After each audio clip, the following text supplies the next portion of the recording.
Hi guys, ఇవాళ నా dressing area మొత్తం ఆర్గనైజ్ చేయాలి అనుకుంటున్నా. మిర్రర్కి అంతా మచ్చలు మచ్చలు పడిపోయింది. ఇది అసలు ఎంత చెత్తగా ఉందంటే డైలీ ఆర్గనైజ్ చేయాలి అనుకుంటా కానీ అసలు ఓపికనే ఉండట్లేదు. సో ఫస్ట్ నేను మిర్రర్కి కొలిన్ స్ప్రే చేసి నీట్గా క్లీన్ చేసేస్తున్నా ఒక క్లాత్ టిష్యూ తోటి. సో అదంతా అయిపోయిన తర్వాత అన్నీ ఒకటొకటి తీసేస్తున్నా. ఇందాక నేను ఒక పేపర్ బ్యాగ్ తీసిన చూసిండ్రా, అందులో ఏముందనంటే నేను షీట్ మాస్క్లను అందులో పెట్టుకొని అక్కడ హ్యాంగ్ చేసుకుంటాను అనమాట. సో మెల్లగా ఐటమ్స్ అన్నీ తీసేసి పేపర్ కూడా రిమూవ్ చేసేసిన తర్వాత దీనికి కూడా కొలిన్ స్ప్రే చేసేసి నీట్గా క్లీన్ చేసేస్తున్నా, డస్ట్ మొత్తం తీసేసి. ఆ తర్వాత నా దగ్గర ఒకటి మిగిలింది ట్రాన్స్పరెంట్ షీట్ ఉంటే అక్కడ పెట్టిన. అండ్ ఈ బాక్స్ బ్లాక్ కలర్ నేను రీసెంట్గా ఐకేలో పర్చేస్ చేసిన, 200 రూపీస్ ఏమో పడింది. నా స్కిన్ కేర్ ప్రోడక్ట్స్ అని అరేంజ్ చేసుకుందామని. సో సెంటర్ పార్టిషన్ లాగా ఒక పాతది అట్ట ఉంట పెట్టేసి day and night skin care products అన్నీ పెట్టుకున్నా.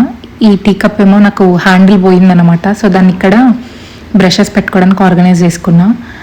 తర్వాత ఇంకా అన్నీ మెల్లమెల్లగా అరేంజ్ చేసేసుకున్న తర్వాత ఈ షీట్ మాస్క్లన్నీ మళ్ళీ కవర్లో వేసేసి హ్యాంగ్ చేసేసిన. ఇప్పుడు చూడండి అసలు నా డ్రెస్సింగ్ ఏరియా ఎంత నీట్ అండ్ క్లీన్గా ఉందో. అసలు ఊపిరి ఆడుతున్నట్టుంది ఇప్పుడు నాకు. ఇప్పుడు అక్కడికి వెళ్ళాలనిపిస్తుంది.